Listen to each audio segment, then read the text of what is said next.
The voice of U.S. Army, WTF Moments. This is WTF Nation Radio. This is WTF Nation Radio.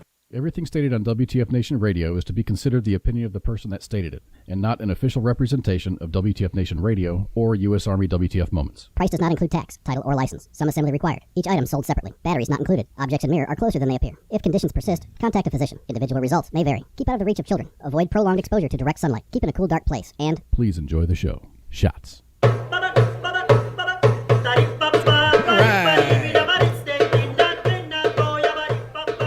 Everybody sing it.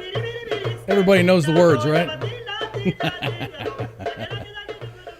Welcome, everybody, to Friday Night Freedom. My name is Kaz, and that up there bopping his head is Pookie.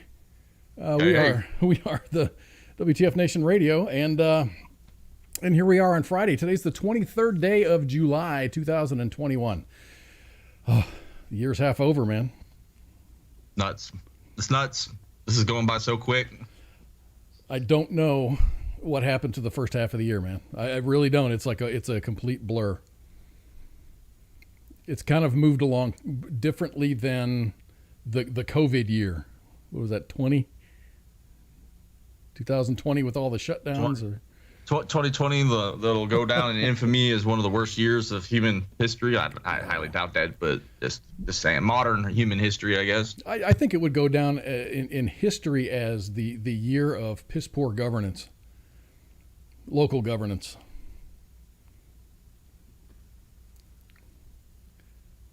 People not be able to find their head from their ass. Hamaduli Safi, how you doing? Brandon Glob. Jim Handy, almost said Hardy. Felicia, you're welcome. Welcome, everybody. Fuck, man. So we got really, really important, Olympics. The 2020 Olympics has finally kicked off. Oh, is that why my Facebook logo on my phone started having weightlifters and shit on it? Yeah. I was trying to figure that out. I was confused as hell there for a minute. But yeah, man. Today the opening ceremonies happened for the 2020 Olympics, which was postponed, of course, because of the Rona. Thank you for the kind words, Joyce, and welcome to the show. So yeah, so they're doing that, and of course no spectators, which is odd. You know, they're in Tokyo. They're in Tokyo, and the opening ceremonies went, and there's nobody in the stands, and it's just.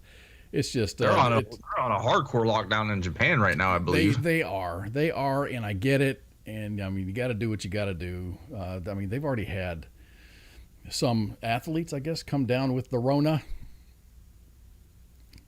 And I don't know how they're handling things there. I think there was a story about one of the athletes popped up on Twitter and says, "Look, all these beds that they're giving us, they're sex-proof beds." What? he accused him of being sex-proof beds. Apparently, a lot of sex happens at the Olympics. I'm not an Olympic athlete, so I wouldn't know. But a follow-up story was done by a couple of news agencies, and the beds are made of cardboard, but the construction it can support. And this is their stats here. I didn't do a test, but they said that these beds can support 441 pounds. So I'm like, all right, okay, cool, 441 pounds, that's all right. But the reason why they are like that, and they said this is the first games in history where the beds and the bedding is 100%, 100%, everything is recyclable. The beds are going to be ground up into paper and made into something else, and the sheets are made of polyethylene, and they're just going to be recycled and repurposed,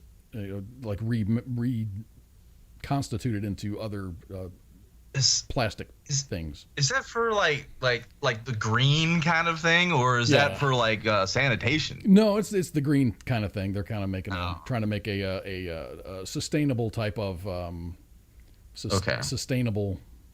Okay. It's the first Olympics where all this stuff is. Jimmy, I don't know about the condoms, man.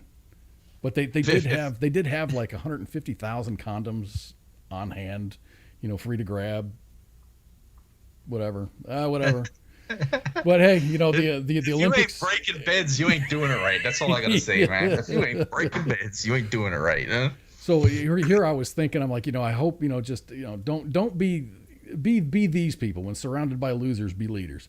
That's a picture of the United States soccer team and the three individuals that chose to stand for the national anthem, and then the rest of the team knelt for the national anthem. Then they proceeded to get their asses handed to them by, I think, Sweden? The Swedish soccer team? Yes. I was reading about that.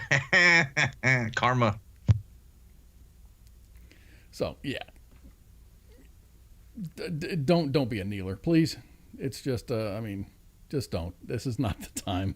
This is nation against nation in athletic competition, and we don't need to be kneeling and protesting racism or whatever whatever they're protesting. Yeah, well, fools.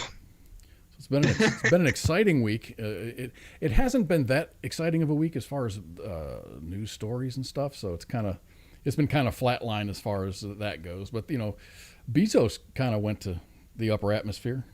Oh yeah, he with $1 billion. The memes out of that shit. I'm glad you mentioned that because I've got a bunch of them. So Bezos plus 3 went into space on the morning of the 20th, just the other day. The entire flight lasted about 11 minutes. Jeff Bezos, his brother Mark, along with aviation pioneer Mary Wallace Funk, aged 82, and a Dutch physics student named Oliver Damon. An auction was held, and the winner was to get a seat on the flight. The winning bid was $28 million. But the winner backed out. And that's when Oliver was chosen. He was the fallback guy. So Oliver, a teenager, he got to take his place. So what's weird is what Bezos said when he came back to Earth and did a press conference. First of all, was kind of cringy. Was the cowboy hat was kind of weird. Oh, yeah. He looked kind of like the doctor from Jurassic Park walking around. So he said things that were just odd and probably shouldn't have been said. He should have had his statement kind of reviewed by a PR person, because this is his quote, and I'm quoting. These are the words that came out of his mouth. He says, quote, "I want to thank every American employee and every Amazon customer, because you guys paid for all of this. So seriously, for every Amazon customer out there and every Amazon employee, thank you from the bottom of my heart very much. It's very appreciated." I thought that was kind of fucked up. He got kind of railed on Twitter, too. A bunch of Amazon employees, of course, didn't like that. And politicians didn't like that. Because, they were kind of renewing. Bernie Sanders really didn't like that. It just renews we need a million, a billionaire tax. It used to be a millionaire tax. And then Biden became a millionaire and Bernie Sanders became a millionaire. So now it's billionaire tax. You got to be a billionaire. You need the billionaire tax. I don't know, man. I know your mantra is taxation is theft. Taxation is theft, 100%. I don't just fuck it. I think the abuse of taxation is theft. I think taxes need to happen, but dude, we don't have a taxation problem in this country. We have a spending problem on Capitol Hill, man. They just definitely. I agree with you 100% on the spending problem. That is 99.9% of what's wrong with this country. Is you got a bunch of people with other people's money that they can spend and pull credit cards out with. They got an unlimited credit card at this point, and they're just blowing on stupid shit. I mean, this guy Bezos built a dick rocket and went to space with his own money, so I don't have a problem with that. I got no issue with that shit. The way he treats his employees, however, on the other hand, I do have an issue with that. Captain Baconator said that Amazon employees kind of hate Bezos. I don't know why. I don't know why. It's the conditions. I've seen so many videos floating around on the internet where you've got managers yelling at someone because they took a break a minute too early. They've got what do they call it? Time off task. TOT, I think it was time off task. Okay. They calculate every second that you're not on task. If you're not sitting there putting a stamp on or whatever it is, you get confused or have to rip a stamp off something else because someone else fucked up. That goes on your thing. If you get so many time off task minutes, you can actually get fired for that shit. Huh? Wow. I don't think I could. I mean, I think it's probably a good job to have. They pay pretty well for what they do. I don't like being. I've got a friend that works at a fulfillment center, and he says part of one of the better jobs he has is he's just the way they manage the system. They need to humanize it a little bit more because they've went with, I guess AI algorithms or what is a risk assessment, and they've unhumanized the workforce pretty much to where you're just a drone all day. But he's like, he loves the pay, he loves the people he works with. It's just the way they treat them pretty much. I get that. I completely get that. I don't like it. If I were to be treated, and it's kind of almost like the military, man, you kind of treated like a child, like you don't know anything and you're not capable of doing anything under your own motivation unless you're told. It's like women hate being mansplained to you, but as a human, I guess you're being mansplained what you need to be doing all day long for however long your shift is. I said, Jimmy said, just bring back the 80s pretty much. Yeah. So I don't know, man. I don't have it's a successful business model. Dude started out with he started out Amazon with what $200,000, something small like that. He's just selling books. Saw an opportunity and evolved it, and man, I wish I would have invested in it when he first went public back when they were like $6 a share. I mean, but yeah, he's got a successful business model. He's a billionaire. Was he worth 177 billion at last count? Along the lines of that. Him and Musk are kind of like constantly kind of flip flopping at this point now because I think they're competing. I mean, Musk was the richest man in the world, but then he blew a bunch of money on something. I can't remember what it was, but Elon Musk sends a lot of his personal money back into SpaceX. Oh, he reinvests. Yeah, well, he reinvests into his own company. That makes sense. I mean, because he's not making money. SpaceX doesn't make money. They spend money. And you're not going to support a space program off of Teslas. And when Starlink finally goes like full blown, I think they're going to start seeing a net income coming in. I heard something crazy about Starlink in Arizona. I want to say it was either Arizona or New Mexico. I think it was Arizona. That the temperature got so hot that the Starlink receivers stopped working because they have like a thermal shutoff at like 120 degrees.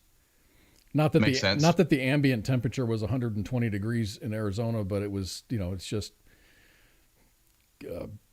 that concentrated temperature at that particular point was 120 degrees, and the Starlink receivers that were on the outsides of houses were like shutting down and stuff.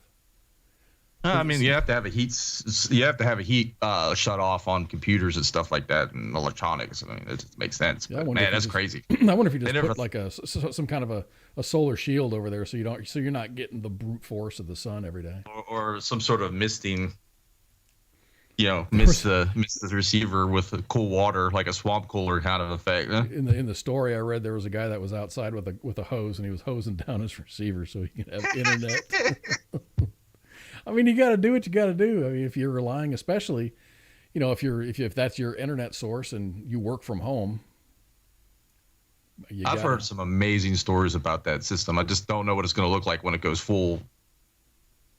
Like people out in the middle of nowhere getting internet connections never even heard of. I'm waiting for them to go. I don't even know if they'll ever go public, but if they do, if Starlink goes public, I'm investing into that heavily. Even at $100 a share? I mean, because you look at Tesla. Tesla shot up there. There's many of people who've made millions of dollars investing into Tesla. I mean, anything Elon Musk touches seems to like turn to gold. So if this is my personal opinion on it, so if Starlink goes public, invest into it, and you'll make some money off of it. that's probably good advice. I think that's good advice. I'm not a financial expert, by the way. Just have to put that out there. But even I think we did a story on that, and they were looking. It was looking like you're going to pay about $200 for the equipment and about $100 a month. $99 a month, and they're already pushing for gigabit internet right now. Is what they're trying to push at. Wow, so that's pretty incredible, man. That's insane. It's insane. I could be out in the middle of the desert somewhere getting gigabit internet. That's perfect for everything that I want. Huh? Well, just imagine if you were in like Iraq or Afghanistan, or especially Iraq. I never went to Afghanistan. I was in Iraq, and we'd have to deal with a Sniper Hill, which was 28.8 dial-up speed type stuff. But then we had folks that are getting like Haji phones and then tethering that to whatever their local internet was. And all kinds of insanity. Yeah. Everyone's stealing everyone else's internet, and bandwidth is just huge, and no one was getting any upload speeds or download speeds.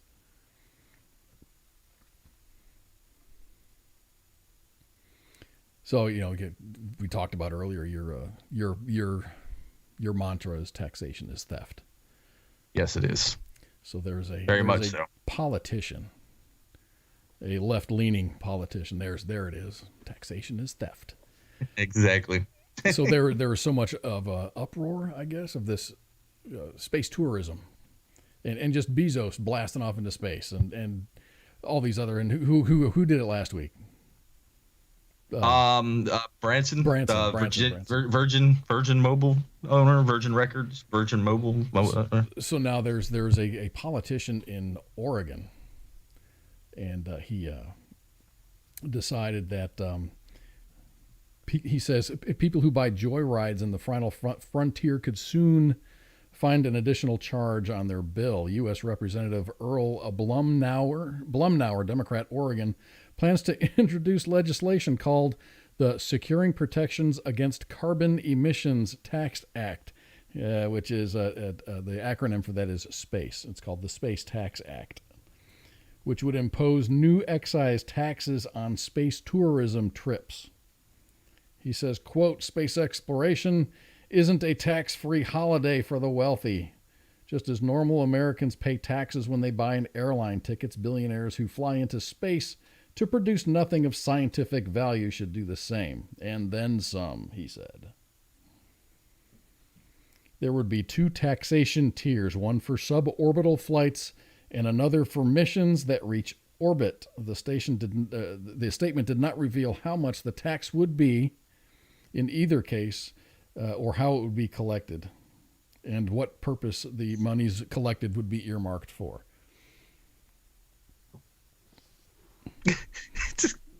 Man, can politicians keep their hands in their own pockets for a change? Just for once, just for one fiscal year. Just one time. Just it's space. It's the final frontier. You can't tax that shit. Well, it's not like a buttload of taxes weren't paid to pay people to develop the technology to make these rockets and to put everything together and to manage all this stuff, all the people involved. Taxes are paid. Everyone says Bezos pays no taxes. Well, he probably doesn't write a check out of his pocket. I mean, we pay Bezos's taxes because, I try to explain to people all the time about corporate tax, and I try to tell them it should be zero, and everyone's like, why? I was like, corporations are just tax collectors. Whatever they pay, they push down onto us, and we wind up paying it. So what's the point at that point? Yeah, and that's why you see earnings reports. They got to go up, up, up, up, up. Sometimes they have to either increase their sales volume or they have to increase their prices.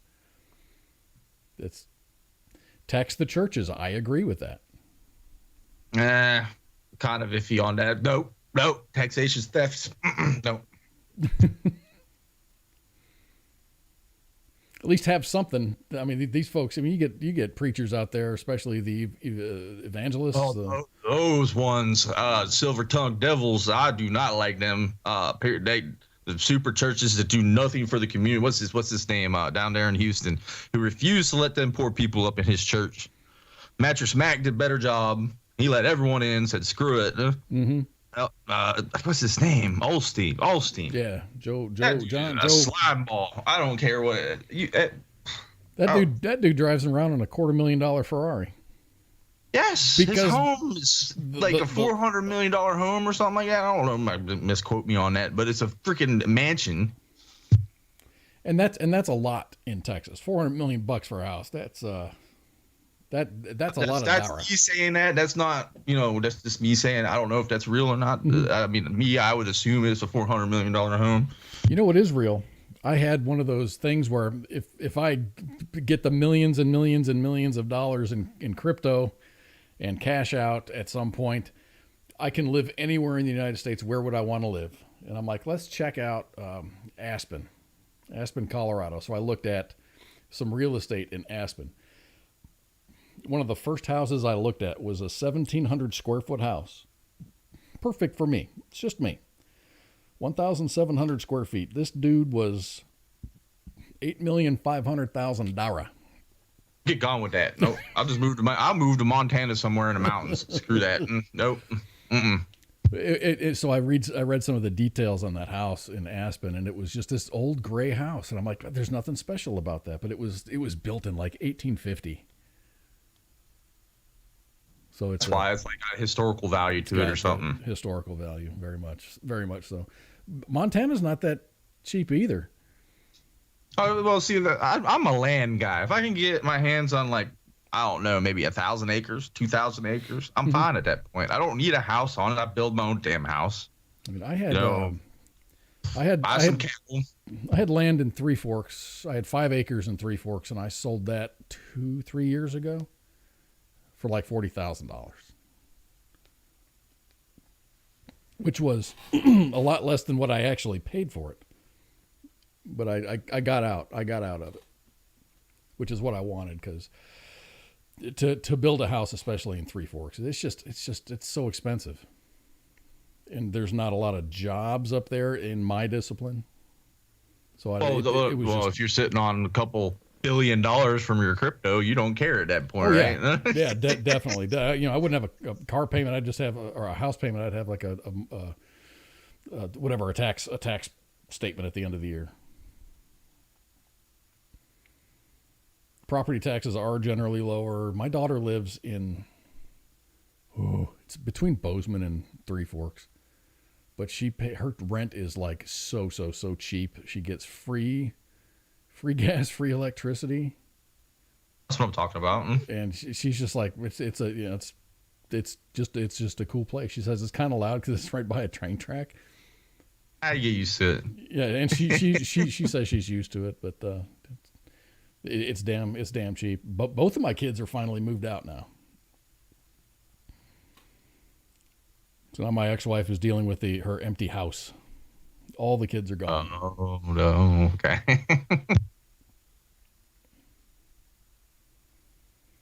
Yeah, what's that called? Empty nest syndrome.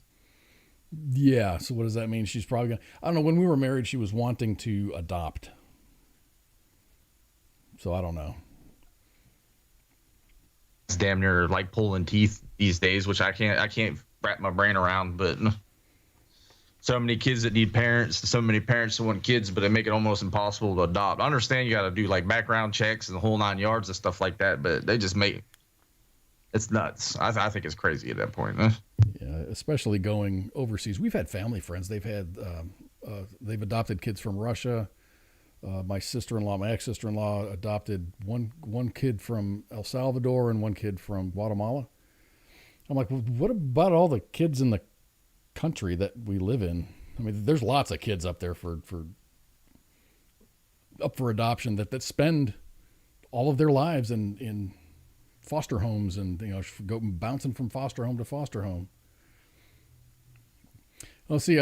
Felicia says taxing churches is unallowed usually because they get government grants tax-free and then they put it toward the mortgage and save the rest towards, I don't know. I think churches, it moved. I think churches with a certain amount of parishes should be taxed, but if it reaches a great successful goal for the members that attend, like say a small amount goes to the church, they should be paying tax. Words. Oh, I see. So instead of collecting taxes, they're doing a service for the community. I guess that there's a bit of a trade-off there. But then when you get folks like Joel Osteen driving around in a baller-ass Ferrari, I mean, where in the Bible does it say? And then the Lord said, "Go to the car dealership and get you a Ferrari." Me a jet. What was his name? I'm calling out to my people. Help me get a jet because the Lord told me. he wanted a G6 or whatever because he needed to spread the word of the Lord to further away places or something. I don't know. I've got a lot of distrust. If that's your thing, that's your thing. It's not some thing that I grew up. Soldiers. I went to parochial schools most of my young upbringing, and I'm done with it. I'm sick of it. And that's just me. Everyone do your thing. Taxes do pay for the military. They do pay for the military, and the reason why the federal government was put in place in the first place was one to control print the money, to protect the country, and what's the other one? Oh, like write laws occasionally. It doesn't all this other stuff. They don't need that crap. They don't need to research cocaine, the quail on sex on cocaine and shit, which we spend money on. It's fucking crazy. In the grand scheme of things, if you look at the entire budget, it's a drop in the bucket. But there are so many programs that are just drop in the bucket type expenditures that they add up to huge amounts of money. And I think it should be curtailed.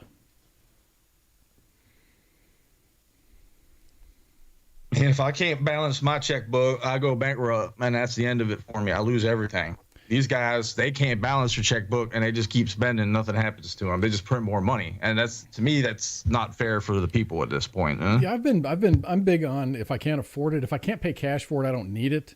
And there's some exclusions for that, houses, cars, and stuff. But once you have what you need, if you don't have money in the checking account to go and enjoy, a night out with the guys or the gals, or a movie, or if you can't pay cash to go out and eat during the week, then don't do it. Gosh, you got to save money. I try to beat that into my kids' head. Save money.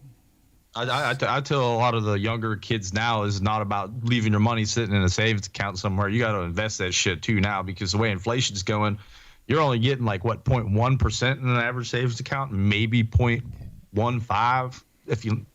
That's nothing to curb the inflation at that point. You're just letting your money sit and rot at that point, huh? Shelly Ann, damn good point. Damn good point. She's like, cool, let's just not go to war for 20 years. Let's not do an infinity war ever again. How about that? That makes sense. How about we just pull all the troops back and say, screw the rest of the world. You're on your own. See how that happens. Or if we're going to do something, let's do it with, and that's where I think President Trump was right. He was doing these things, but he's just like, okay, now we're going to need we've got skin in the game, and that's been proven. We need skin from these other nations. We need more investment from other nations. With the EU, not the EU, the UN Defense Pact Treaty, where I think it's you're supposed to put in at least 3% of your GDP, and these countries were only maybe put 0.6% of their GDP into it. And, right. Using the rest for their social programs that everyone thinks is great. When you got Big Daddy America, Army protecting you, you don't have to worry about that. So you could, here's free healthcare and all this shit. Huh? Yeah, I don't mind us helping other nations, because that's the right thing to do. But our neighbors, we all need to take care of each other, and I think there needs to be an equal amount of effort as far as that goes. You can't just leave it up to the United States to be the traffic cops around the damn world. It's got to be. When do we become the world police? I don't understand. I've been trying to wrap my brain around that. When did we become the world police? When did it start? Maybe around Falkland Islands, Panama time frame. I don't know about. I can't speak about Vietnam, because Vietnam could have been one of the instances. Korea, maybe. There were other nations involved. I thought the Koreans actually asked us for help. Yeah. When we came in to help them. But I think it would be fair to say after World War II-ish. Yeah, we do give Israel billions of dollars a year too, and they have free health care, free. Yeah, I 100% agree with you on that. We also tried to send Pakistan, $20 billion for gender study programs. I mean, what's that about?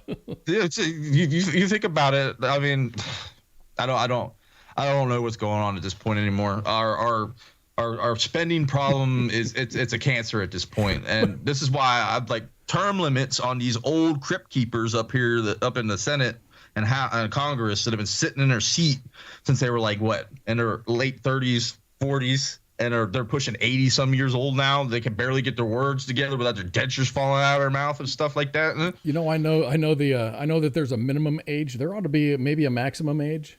We have a retirement age. Think about this. We got a retirement age. They should retire from their position at the retirement age. They should just step down after what was this? I don't know what retirement age is now. 68. But you hit that point, you're done. Sorry, get out. New person come in. Mitch McConnell, the turtle. Yes, turtle. Yeah, he's one of them. Pelosi. What's her name? Weinstein. I can name a bunch of them. I can't think of them. What was that old? I think he was from South Carolina. I might be wrong on this. He was like 101 or something like that. No? Old. He passed away a while ago, but he was just like sleep the whole time. And when they poke him with a stick so he could wake up to vote, and then he go back to sleep again. I mean, it's his last name was Byrd, B-Y-R-D. Okay.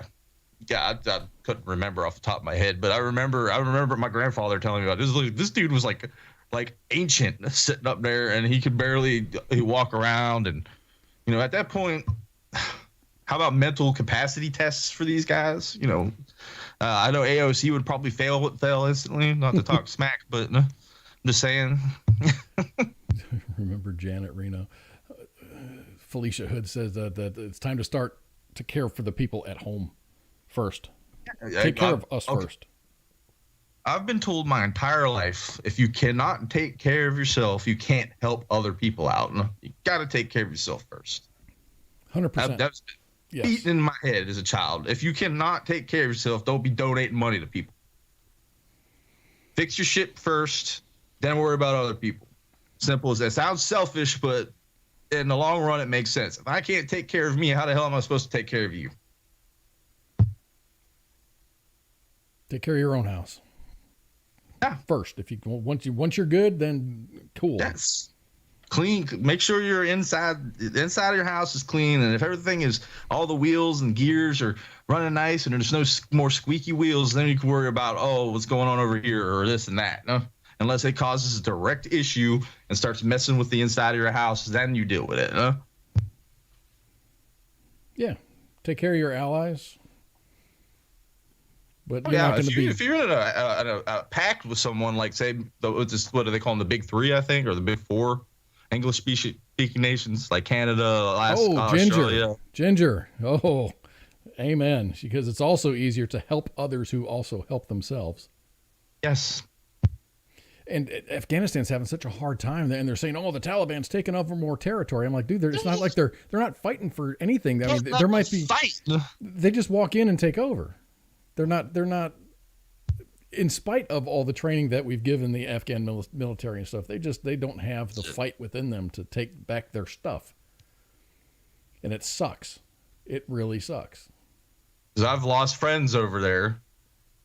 I've lost good friends of mine in Afghanistan just for us to just be like, okay, here you go, Taliban, have it back at that point. That's the part that agitates me the most at that point. We should. I mean, I don't like to talk negative like that, but I mean, what do we do when we pulled out of Nam? We carpet bombed the whole place and then said screw it and left. Pretty much, we should have done the same thing at that point. Huh? Just blow everything up and. Yeah, if you don't want to comply with us, we'll just push you back in the dark ages, so we don't have to freaking worry about you for at least another 100 years. You know, problem solved. I think within 10 years or so, I think it might start becoming a bigger problem than it is. It'll start from being a local issue to a regional issue to a global issue again. I wouldn't be surprised if you see China up in there here soon.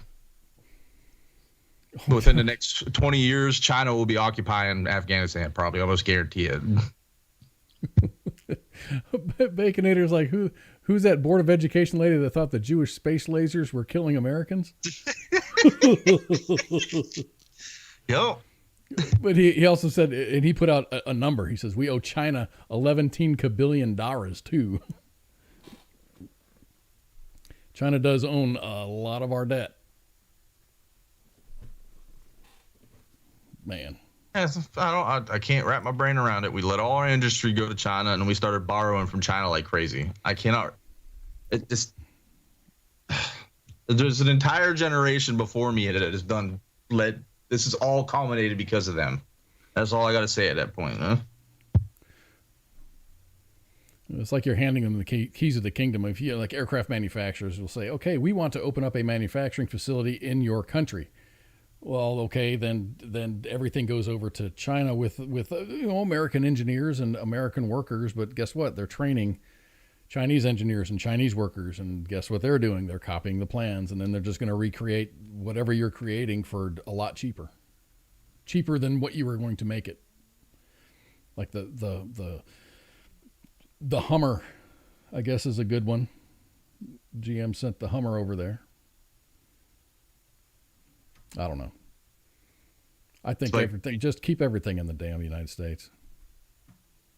I mean, if anything, you should be taxed. Okay, these corporations that send their workforce over like Nike. I hate Nike with a passion. Everyone loves their Nikes and all this stuff, but they employ slave labor.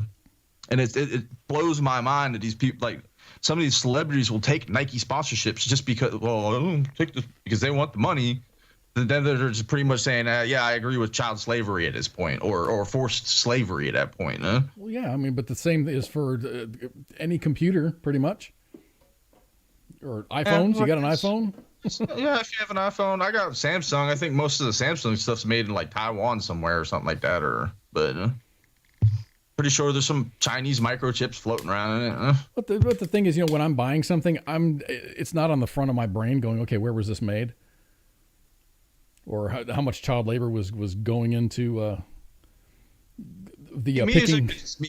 Me as a consumer, I'm just like, what's the price on it? How well does it work? And will it function for me? That's the way, I do prefer to buy things that say made in America, but you gotta be careful because a lot of things will say assembled in America or made with parts, from America, assembled overseas. Assembled in. I saw something. It was a current sensor that we use at work, and these current sensors are like $3,000, and we bought a boatload of them, and it says assembled in Mexico from products made in the United States. I'm like, dude, why don't you have it made here? It doesn't make too much sense, but the problem is got an entire generation of people who don't want to work. Huh? That could be it too. You got a good point there. My dad was I've never seen so many now hiring signs in my life ever. As long as I can remember, I can never remember seeing that many signs. Everywhere you go, now hiring. They're offering bonuses, promotions after 90 days. I can't wrap my brain around it. It is amazing. There's more of an incentive not to work now than there is to work. That's foreign to me. That is a train of thinking that I can't wrap my brain around that at all. But that's a model that can only function for so long before it collapses in on itself. Oh, definitely. And it's starting to do that because benefits are now starting to get cut. The unemployment bonus or whatever is getting phased out in a lot of places. So yeah, it's time to start going back to work. I was telling people now is a good time to get into a job because you'll get that bonus and you'll get that pay increase. But when everyone's flooding back into the workforce, you might not get your job because now these employers can be picky about who they're hiring. Someone asked, what's the unemployment rate right now? Unemployment rate right now, according to a MinnPost, which is a nonpartisan journalist organization, is 9.2%. That's huge. That's massive. That can't be right though. It says, wasn't it up to like 13 during the big housing bubble crash when we had that like small recession back in like what was it 2008? 2009. Yeah, that's when I got laid off. But I didn't I didn't collect an unemployment check. I got laid off on a Friday, and I went to work on Monday for somebody else. The not seasonally adjusted unemployment rate decreased to 5.8% in June of 2021 from 9.9% in June of 2020. That's because of the Rona. Everyone, folks are going back to work. I was about to say that. They're omitting the stats where people were having their jobs pretty much stripped from them because they couldn't work. Huh? I mean, if you can't work because of that, I mean, if you're just kind of forced to have a job because of that, then that's one thing. But now folks are getting used to. I mean, not every. I don't work I work in a lab environment, and everything I do is hands-on. I can't work from home. There's nothing that I can do from home that will do my company any good. I've got to be on site. There's a lot of people. I think the majority of a lot of jobs and whatnot are something that you can do at home. You can do it remotely. And I think there's a lot of pushback of, now that companies are reopening and they're getting back into the way that they used to do business, they're calling people back into work, and people are kind of, they kind of got the ass. They got the ass about it. Why do I need to come back? I could do the same job that I was doing at home, so why do I have to travel if I could just do it at home? I mean, just think about that, though. If you're a big company and you have a bunch of people, let's just say it's an accounting firm, and you have this big office building and you occupy 3 floors of this office building, you're paying for the electricity to keep all of that stuff running. I mean, air conditioning, you're paying for maintenance on the building, parking outside, you name it. If you have your workers work remotely, guess what you don't have to pay for? All of that office space. You don't have to provide all these computers for people. You just, get everybody a laptop and give them a VPN. And probably lower carbon emissions too, if you think about it, because people ain't commuting to work then. Yeah, you're keeping people off the road. And then, crap, traffic gets a lot better. Holy crap. I remember at the peak of the pandemic when everything was shut down and you could just drive anywhere, get in a car and no traffic, none at all. It was great, huh? Oh yeah, I was liking it during that everybody stay home thing, and only essential personnel go to work. I'd go to work in the morning and it'd be like the rapture happened, man. There was like no traffic. I was out and about. They say, stay at home. Don't go out unless you need to. I'm like, well, I'm going shopping. We'll get some groceries. Me and my grandfather drive down to the grocery store. No, screw it. Let's get some groceries. So now they got the resurgence, whatever, the Delta. Oh, we got Delta. We've got a Lambda now. 20 years from now, they'll be naming them after like hurricanes. Like we've got the Melinda and we've got the Lucille and, Yeah, I went to, I had a VA. I had to go to get lab work, blood draw and whatnot at the VA today. And they're still making everybody wears a mask in there. I understand. That should have been a common practice inside a hospital in the first place. That's my opinion on it. I don't know why everyone you go in a hospital, first thing you should do, sanitize your hands, grab one of the little mask thing and put a mask on, and that's it. Simple as that. That makes sense to me. That protects everyone in the hospital regardless. Yeah, it was weird. I haven't worn a mask in forever. It's been a damn long time. I can't remember the last time I actually wore a mask. I haven't since they lifted the mask mandates here in the state. As soon as they said, no, you don't need to wear a mask no more, I just, fuck it. I don't even keep one in the car. I used to keep one in the car just in case a business would require it. But not anymore, man. I don't have any of that stuff. Rona College, Alpha Lambda Delta.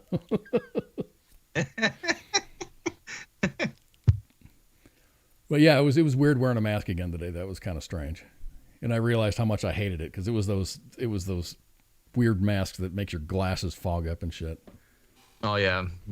Everyone well, speaking of that, LASIK surgery went up insanely during the pandemic. Did you hear about that? Huh?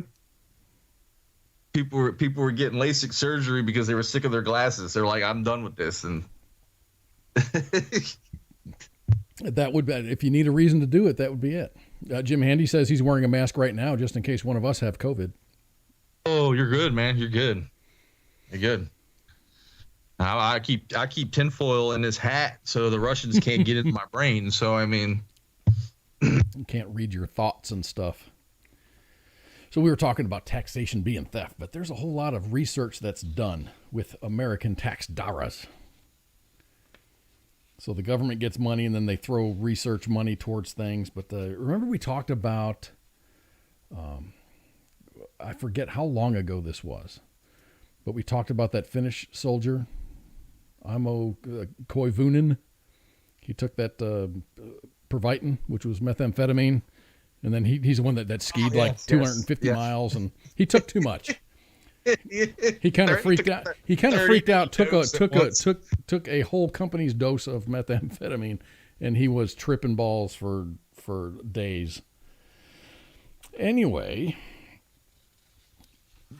the government, the United States government, and this is weird. This is weird, but it's worth reporting. The U.S. military says that it is months away from launching clinical trials of a pill designed to block or reduce many degenerative effects of aging. The oral treatment that is leading researchers in the field that says that it's better than nothing when questioning how effective it will ultimately prove. U.S. Special Operations Command, SOCOM, which develops and employs special operations forces worldwide to advance U.S. Policies and objectives, has, quote, completed preclinical safety and dosing studies in anticipation of follow-on performance testing. Enhancing drug being developed by Metro International Biotech. Their name is Metro Biotech. Special Operations Command and Metro Biotech are set to start clinical trials during the 2022 fiscal year, which is in October. Quote, if the preclinical studies and clinical trials bear out, the resulting benefits include enhanced human performance, such as the increased endurance and faster recovery from injury. That's what they're looking for. This effort in particular is about enhancing the mission readiness of our forces by improving performance characteristics that typically decline with age. These efforts are not about creating physical traits that don't already exist naturally. So they're going to be testing a drug, a pill, or whatever that will shorten your recovery time. So it's pretty much make my body like a 17-year-old again pill.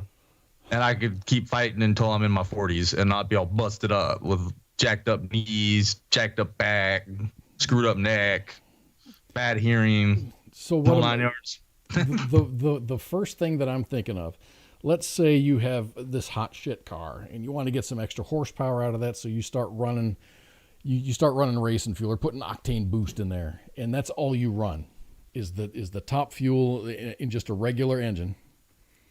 You're going to burn that shit out quick. It's just, you're just going to, you're going to have these 30-year-old spec ops folks. I really don't know what the median age of a special operations, like a special forces soldier or a Delta soldier or a Ranger. I'm not sure what the median age is, or when do they normally get out and go back into the conventional side of the house. Is it mid to late 30s?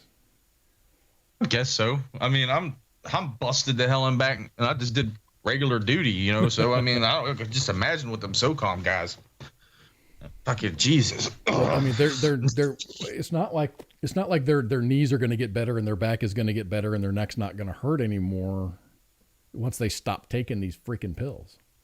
Let's say you get a little bit of extra performance, but man, you're not. I think, and I'm not a medical professional, but it just seems to me that if you start pushing these folks so hard, and even with these performance enhancing drugs or whatever treatments, they're going to be more broken once they decelerate their careers and get into into the retirement ages.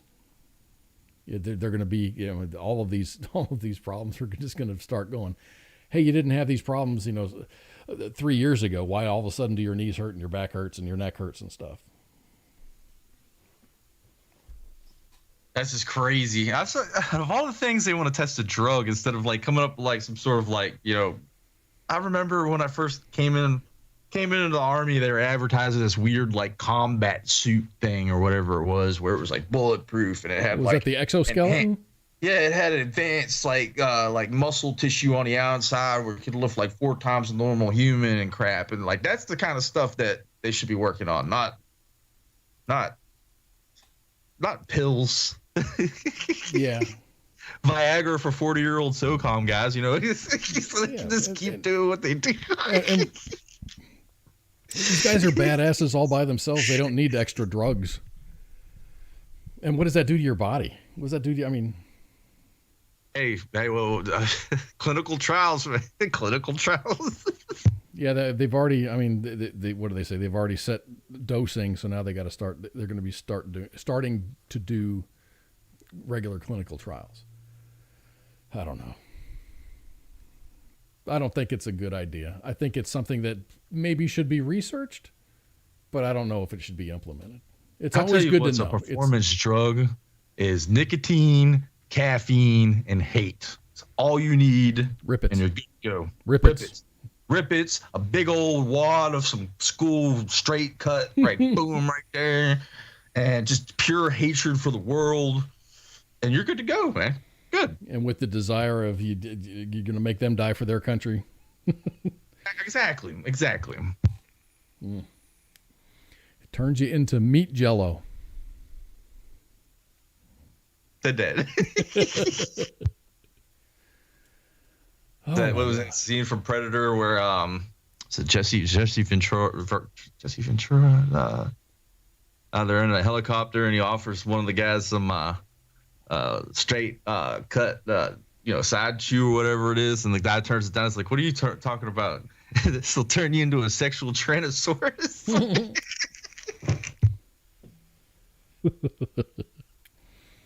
I know we're a couple of minutes early, but I think we're going to take a break. And when we come back, I got something for you MPs out there. I want to know if you've done any of this stuff. Ooh. Something tells me you have, but I don't know. So hey, we're gonna take a short break, and we'll be back in just a couple of minutes. Hang tight, everybody. WTF Nation Radio. WTF Nation Radio.